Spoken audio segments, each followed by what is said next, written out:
saludo de parte de los 16.599 trabajadores en resistencia del Sindicato Mexicano de Electricistas, 10 de octubre del 2009, cuando el presidente en turno, Felipe Calderón, decretó la extinción de nuestra fuente de trabajo. Nos partimos que en este momento histórico prácticamente estamos viviendo un momento contrarrevolucionario, es decir, el proyecto de nación del cardenismo, que es, a su vez es el resultado de un proceso de la revolución social del 10-17, del constituyente del 5 de febrero, está siendo desmantelado desde hace 30 años, con la complicidad de algunos sindicatos que se han prestado a la privatización de los servicios públicos y de ramas estratégicas de la economía como la industria petrolera. En el caso particular de la vida del sindicato, en su aporte a la construcción de una nación independiente y soberana, tenemos luchas hermanadas con los petroleros. En 1936, el Sindicato Mexicano de Electricistas estalló una huelga histórica por la contratación colectiva. Y esa huelga, pudiéramos decir que fue el ensayo de la huelga petrolera del 37. Es una huelga que fue respaldada por el propio presidente de la República contra una empresa extranjera, la Mexican Lion Power, que en algún momento quiso chantajear al presidente de que si se resolvía el conflicto mediante un laudo de la Junta Federal de Conciliación y Arbitraje a favor de los trabajadores, pues que ellos iban a pensar de si se quedaban en el país. Y Lázaro Cárdenas estuvo a punto de decomisarles la Mexican Lion Power.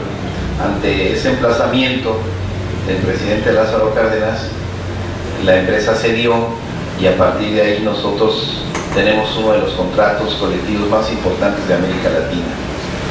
Pero la movilización obrera, ¿no?, que en ese momento estaba en boga, porque había una intentona regresiva del maximato de continuar, y hay una declaración que le costó salir exiliado al expresidente Calles, cuando dice que el país era un caos. Con Cárdenas el país era un caos porque los obreros estaban en huelga, porque los obreros querían demandar muchas cosas, contratación colectiva, pero se le hacía mucho, y entonces los sindicatos cerraron filas con el general Lázaro Cárdenas.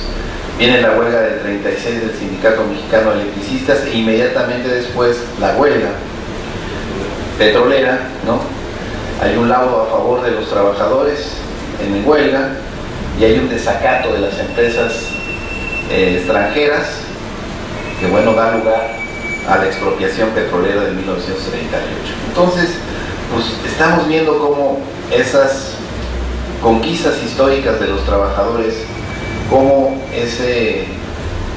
esos actos de gobierno nacionalistas que generaron industrias muy importantes como exclusividad del Estado mexicano, la petrolera y la eléctrica, porque en el 37 se creó Comisión Federal de Electricidad, en el 37. O sea, esos años son claves para entender qué está ocurriendo hoy. Pareciera que debiéramos ver de nuevo la película para entender qué está ocurriendo hoy en el país. Por eso yo empecé diciendo que esto es como vivir una contrarrevolución, porque esos avances de la clase obrera en la contratación colectiva, en el derecho de huelga, en la consecución de una economía soberana independiente a partir de la expropiación de la industria petrolera y años después, en los años 60, de la industria eléctrica, están siendo desmantelados, están siendo borrados por los gobiernos neoliberales desde hace 30 años. Fueron privatizando pequeñas empresas paraestatales, después se fueron acercando a las empresas estatales y organismos públicos descentralizados de carácter estratégico, y hoy tenemos que en el caso particular de la electricidad, el 50% de la generación en nuestro país está en manos privadas y extranjeras. ¿Cómo ha sucedido esto? Bueno, por un lado, se viene desmantelando el orden constitucional mediante reformas a leyes secundarias, que son las reglamentarias de un sector determinado y que permiten, concesionan permisos de generación, en el caso de la electricidad, a las empresas privadas. Cuando en 1960 el presidente Adolfo López Mateos estableció que es exclusividad de la nación generar, conducir, transformar, distribuir energía eléctrica. Entonces a lo mejor los obreros dicen, bueno, pues eso qué me importa, ¿no? Como piensan los charros, pues a mí mientras tenga mi trabajo, mi contrato, mi salario y mi jubilación, lo demás me vale. Es un poco la fórmula en que los neoliberales han podido encontrar el respaldo de algunos sindicatos, ¿no? De los sindicatos que son maleables y que mediante una concertación de intereses, tú me dejas privatizar, yo te dejo seguir tu business, tu negocio, tu corrupción, tu manipulación de gremio, y ambas partes salen beneficiadas. No es el caso del Sindicato Mexicano de Electricistas, que a lo largo de toda su historia ha mantenido una posición nacionalista, y en el último periodo ya de la ofensiva neoliberal en contra de las empresas públicas, los servicios públicos, ha mantenido una férrea lucha de resistencia. En el 99 Zedillo quiso modificar la Constitución para quitar este carácter de exclusividad, acabar con las empresas públicas, tanto con Comisión Federal como con Luz y Fuerza del Centro, mediante una reforma constitucional. El sindicato organizó un frente de resistencia en contra de la privatización del sector a nivel nacional. Hubo mucho respaldo, no solamente de las organizaciones sindicales y populares, sino también de algunos sectores nacionalistas de la clase política que se opusieron a esta reforma constitucional. Le dimos para atrás a esa reforma, le dimos para atrás a la reforma de Vicente Fox, que mediante una reforma a la ley secundaria quería hacer lo mismo, ¿no? Solo que con una fórmula distinta. Ellos querían desaparecer el servicio público para los grandes consumidores de energía, industriales, comerciales y de servicios, y dejar a las empresas públicas únicamente para la prestación de servicio de electricidad a los servicios domésticos. Eso tampoco pasó, también hubo una resistencia del sindicato, y lo cierto es que nunca pudieron modificar el marco jurídico constitucional regulador para desaparecer a la industria eléctrica nacionalizada. No pudieron por la buena y se fueron por la mala, ¿no? A dar un golpe de Estado, a forzar la privatización mediante la extinción de un organismo público descentralizado, Luz y Fuerza del Centro. El 10 de octubre del 2009 nuestras instalaciones fueron tomadas por el Ejército, la Policía Federal, desalojaron a los trabajadores que estaban en ese momento en turno.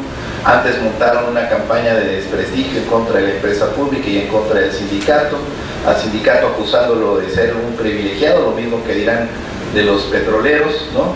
Y a la empresa pública, lo mismo que dicen ahora de Pemex, que no es eficiente, no es competitiva, no está en los estándares internacionales y que entonces lo mejor es privatizar. Y le vendieron esa idea a la opinión pública, contaron con el respaldo de los partidos políticos sin excepción, contaron con el respaldo del Poder Legislativo, que no se atrevió, o más bien no hizo mayoría, porque sí hubo diputados que cuestionaron las facultades del presidente para poder extinguir un organismo público descentralizado. No las tiene, el decreto es ilegal en ese sentido, pero bueno, había una confabulación de poderes de los partidos, de la clase política y sobre todo de los intereses transnacionales para imponer una mayor privatización del sector eléctrico. La privatización empezó con Salinas. Salinas modificó la Ley de Servicio Público de Energía Eléctrica para permitir la generación privada, que hoy ya tiene el 50% de lo que se produce en México.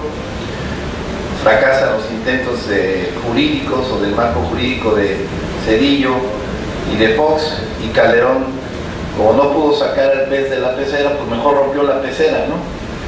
y extinguió ilegalmente a Luz y Fuerza del Centro, dejando despedidos a 44,000 trabajadores que, bajo la presión psicológica y social de la pre-campaña que justificaba el golpe, pues muchos trabajadores decidieron irse a liquidar, bajo la promesa de que los primeros 10,000 que se liquidaran iban a ser recontratados en Comisión Federal de Electricidad, de que les iban a dar un bono del 100% de lo que te correspondía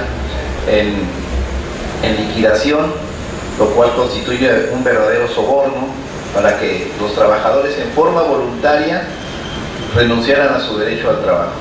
Sí, los trabajadores liquidados firmaron un documento que también es completamente ilegal, en donde de forma voluntaria aceptan liquidarse, recibir su dinero y renunciar a cualquier demanda en contra del gobierno, el patrón, el sustituto y el propio SAE. Esa es la forma en cómo pudieron también convencer a un sector que ya había, digamos, cancelado la posibilidad de que se pudiera hacer otra cosa distinta, como resistir, ¿no? Es cierto también que el gobierno preparó el golpe mediante una violación a la libertad sindical. El gobierno se entrometió en la vida política interna de la organización, pudo cooptar a 4 dirigentes del Comité Central, que fueron los que abrieron la puerta para que el gobierno pudiera intervenir mediante la negativa de toma de nota a nuestro dirigente legítimamente electo y mediante una intervención de la Junta Federal de Conciliación y Arbitraje que no dio por bueno el proceso político electoral y sentenció su reposición. Entonces, antes de que se diera el golpe, el sindicato estaba inmerso en un conflicto interno, estaba montada una campaña mediática de desprestigio en contra de la empresa pública, en contra del sindicato, y luego vino el golpe. Sí, fueron escalonando una estrategia para lograr no solamente la extinción de un organismo público descentralizado y avanzar en su proceso de privatización del sector eléctrico, sino también buscando el exterminio de un sindicato democrático independiente con 97 años de existencia. Esa fue la estrategia del gobierno, y en sus cálculos, porque además lo pusieron por escrito en unos documentos secretos que son la justificación del por qué la extinción de Luz y Fuerza, y que no se han hecho públicos, son secretos porque están bajo resguardo del Estado durante 12 años, y después de 12 años supuestamente se iba a conocer la verdad, pero se filtró la información, nosotros tenemos acceso a esos documentos, y ellos habían evaluado que la reacción del sindicato iba a ser una violenta, que podía haber sabotajes, de que podía haber intentos de retomar los centros de trabajo. Por eso tenían ahí al Ejército y a la Policía Federal Preventiva. Más de 40,000 efectivos participaron en la toma de los 400 centros de trabajo de Luz y Fuerza del Centro. Tenían también como prevención de que el sindicato iba a desarrollar una línea jurídica de defensa en demanda de la reinstalación, y el patrón sustituto decían que solamente iban a poder subsistir en la resistencia unos 3,000 trabajadores en 4 meses, que a los 4 meses del golpe iba a haber un núcleo de resistencia de 3,000 que iba a ir desapareciendo, ¿no? Esa era su prevención. Entonces les fallaron los cálculos porque hubo mucha más gente que resistió, ¿no? Ahorita somos un núcleo de 16,599 que no hemos aceptado la liquidación, ni la vamos a aceptar. Tenemos una demanda laboral en la Junta Federal de Conciliación y Arbitraje que a 2 meses, 3 meses no camina, porque la idea del gobierno es hacer tiempo, desgastar al movimiento y esperar que nos rindamos, cosa que se van a quedar esperando toda la vida. Tenemos también una iniciativa de reforma de ley para reponer a Luz y Fuerza del Centro mediante la creación de un nuevo organismo público que suministra energía eléctrica en la zona centro, en la zona de atención de Luz y Fuerza del Centro. Esta iniciativa la metimos en noviembre del 2010, se fue a la Comisión de Energía, no ha sido dictaminada, El PAN varias veces ha querido echarla abajo, no ha podido hacer mayoría. Ahí los del PRI no estuvieron de acuerdo con eso, pues con la gente del PRD, el PT y Convergencia no pudieron echarla abajo, pero tampoco quisieron hacer mayoría para darle visto bueno a esta iniciativa. Total que la iniciativa está viva, no fue desechada, se va a discutir en este periodo ordinario de sesiones en la Cámara de Diputados. Otra vía de solución al conflicto, la tercera, decimos, es una salida política negociada. Tenemos una mesa de negociación con el gobierno federal a partir de que nos levantamos del Zócalo capitalino después de haber ocupado durante 6 meses. 6 meses antes de que tomaran la Plaza del Sol en Madrid, nosotros ya teníamos la Plaza Mayor de la Ciudad de México, nos adelantamos a los Occupy y a los indignados. Y 6 meses estuvimos ahí hasta el día 13 de septiembre, pues que ya era inminente que nos desalojaban, con todo el costo político que hubiera tenido que ser eso, ¿no? Desalojo violento. Ahí teníamos concentrada a miles de trabajadores electricistas, y el gobierno optó por un ofrecimiento en una negociación de que a cambio de que nos levantáramos del Zócalo para que se pudiera desarrollar las fiestas patrias del 15 de septiembre, el desfile militar, pues ellos se comprometían, Francisco Blake Mora, a la reinserción laboral y productiva de los 16.599 de Resistencia. Se firmó un acuerdo el 13 de septiembre que aparte también incluía la libertad de nuestros 12 compañeros presos políticos. A la fecha ese acuerdo no se ha cumplido. Circunstancialmente la muerte de Blake significó un retroceso en la negociación. Quien lo sustituye, Alejandro Poiré, no tiene la voluntad política para avanzar en una solución al conflicto, le están dando largas con la intención de desgastar al movimiento. Esa es la tercera vía que decimos está estancada, no hay avance. Y bueno, nosotros vamos a tener que intensificar nuestras movilizaciones para destrabar esa negociación. Y la cuarta vía, ya vimos que es la jurídica, que es la legislativa, la política negociada o negociación política, y la cuarta que es la lucha política por desplazar del gobierno a los neoliberales. Entonces nosotros acordamos ir en alianza con Andrés Manuel López Obrador.